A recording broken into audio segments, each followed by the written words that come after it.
ഇപ്പൊ ടെസ്റ്റോസ്റ്റെറോൺ എന്ന് പറയുന്ന ഹോർമോൺ അത് ഒരു പുരുഷന്റെ ശരീരത്തിലെ ഏറ്റവും ഇമ്പോർട്ടന്റ് ആയിട്ടുള്ള ഒരു സാധനമാണ്. തീർച്ചയായിട്ടും. ഈ ടെസ്റ്റോസ്റ്റെറോൺ എങ്ങനെയാണ് അത് കുറഞ്ഞു പോകുന്നത്? അതായത് പുരുഷ ശരീരത്തിൽ ഇപ്പൊ ഒരു പ്രായം കഴിയുമ്പോൾ അത് കുറയുന്നു, ഓക്കെ, ഒരു 45+ അല്ലെങ്കിൽ 50+ വരുമ്പോൾ ഇതിന്റെ ലെവൽസ് കുറയും. അതല്ലാണ്ട് ഇപ്പൊ ചെറിയ പ്രായം കുറഞ്ഞ പയ്യന്മാരിൽ ഉൾപ്പെടെ അതിന്റെ ലെവൽസ് കുറയുന്നുണ്ടെങ്കിൽ അതിന്റെ റീസൺസ് എന്തൊക്കെയാ? ഈ ടെസ്റ്റോസ്റ്റെറോണിന്റെ പ്രിക്കഴ്സർ എന്ന് പറയാം. ഈ ടെസ്റ്റോസ്റ്റെറോൺ ഉൽപ്പാദിപ്പിക്കപ്പെടുന്നത് എന്തിൽ നിന്നാണ്?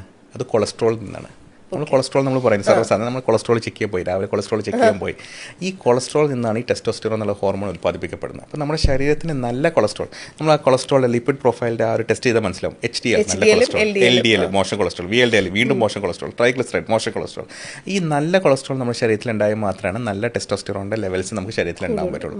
അപ്പോൾ ഹെൽത്തി ഫാറ്റ്സ് കഴിക്കുക എന്നുള്ളത് വളരെയധികം അനിവാര്യമാണ്. അപ്പോൾ ഹെൽത്തി ഫാറ്റ്സ് എന്ന് പറയുമ്പോൾ നമുക്ക് നട്ട്സിലുണ്ട്, അവക്കാഡോയിലുണ്ട്, പിന്നെ ഒരു പരിധി വരെയൊക്കെ നമ്മുടെ ഡയറി പ്രോഡക്ട്സിൽ ഉണ്ട്.